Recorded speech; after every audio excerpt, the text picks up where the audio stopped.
ಸಹೋದರ ಕಾಲರುದ್ರ ನಾಗರ ಪಂಚಮಿಯ ದಿನದಿಂದ ಮುಂಚಾನೆ ಎದ್ದು ಜಳಕ ಮಾಡಿ ಮನೆಯಿಂದ ಹೊರಬಿದ್ದವನು ಎಲ್ಲಿಗೆ ಹೋಗಿದ್ಯೋ ನೀನು? ನಾಗರ ಪಂಚಮಿ ಶುಭ ದಿನ ಅಂತ ನಮ್ಮ ಹೊಲದ ಕಡೆಗೆ ಬಂದು ಕಣ್ಣಾಡಿಸಿ ನೋಡಿದಾಗ ಹೊಲದ ಪಕ್ಕದಲ್ಲಿರುವ ವನದ ಬದಿಯಲ್ಲಿ ನಾಗಿಣಿ ಕಂಡನು. ನಾಗಿಣಿ ಕಣ್ಣಿಗೆ ಬಿದ್ದರೆ ಶುಭ ಲಕ್ಷಣವಂತೆ. ಅಥವಾ ನಾಗರ ಪಂಚಮಿಯ ದಿನದಿಂದ ನಿನಗೆ ಶುಭ ಲಾಭವೇ ಲಭಿಸಿತು. ಶುಭ ಲಭಿಸಲ್ಲಣ್ಣ, ಅಶುಭ ಲಭಿಸಿ ಅವಮಾನದ ದಿನವಾಯಿತು ಎಂದು. ಅವಮಾನದ ದಿನವೇ?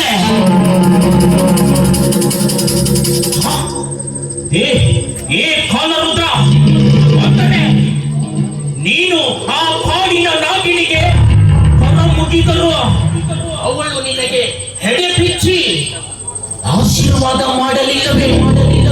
ಅಣ್ಣ, ಅದು ಕಾಡಿನ ನಾಗಿಣಿ ಅಲ್ಲ, ನಾಡಿನ ಊರ.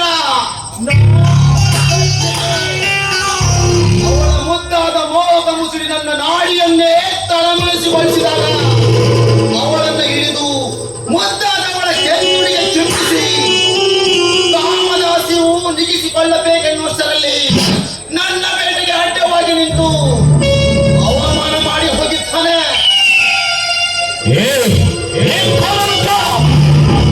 ಚೀಟಿನಲ್ಲಿ ಸೊತ್ತು ಮಾಡಿದ ಅಥವಾ ಯಾರ? ಅದ್ಯಾರೋ ರಘುನಂದನ ಸಹೋದರ ಸೋದರ. ಜಮೀನಿನ ವಿಷಯದಲ್ಲಿ ನನ್ನ ವಿರುದ್ಧ, ನಮ್ಮ ವಿರುದ್ಧ ಹತ್ತಿರಂತೆ ಸೆಣಸಾಡಿದ ಆ ರಘುನಂದನನ ಸಹೋದರ ಸತ್ಯರಾಜನೇ ಧ್ವತ್ವರಿವ್ರತ ಇನ್ನೂ ದಿನಗಳಿವೆ. ಅವರನ್ನ ಸಮಯ ಸಂದರ್ಭ ನೋಡಿ ಅವರ ಜಮೀನನ್ನು ಹೇಗೆ ವಶಪಡಿಸಿಕೊಳ್ಳಬೇಕೆಂದು ನನಗೆ ಚೆನ್ನಾಗಿ ಗೊತ್ತು.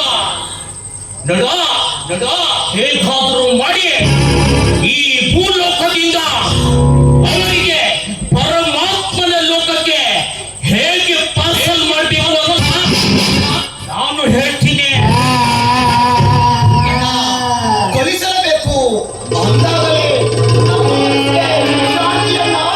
ಶಾಂತಿ. ನೋಡು ಸಹೋದರ ಕಾಲರುದ್ರ, ನಮ್ಮ ಮನಸ್ಸಿಗೆ ಶಾಂತಿ ದೊರಕಬೇಕಾದರೆ ಕ್ರಾಂತಿಯ ಕಿಡಿಯನ್ನು ಮೊದಲು ಹಚ್ಚಬೇಕು. ನಂತರ ಈ ನರಮಾನವರ ನಂಚಿನ ನಟನೆ ಏನಿರುತ್ತೋ ಅವರಿಗೆ ಅರಿವಾಗಬೇಕಾದರೆ ಸಮಯ ನೋಡಿ ನಮ್ಮ ಸೇಡಿನ ನಾಟಕಕ್ಕೆ ಹೇಗೆ ಸಂಭಾಷಣೆ ರಚಿಸಬೇಕು, ಯಾರಿಂದ ನಾನು ಮನೆಗೆ ಹೋಗಿ ಆ ವಿಷಯದಲ್ಲಿ ಚರ್ಚಿಸುತ್ತೇನೆ. ಗೊತ್ತಾಯ್ತಾ?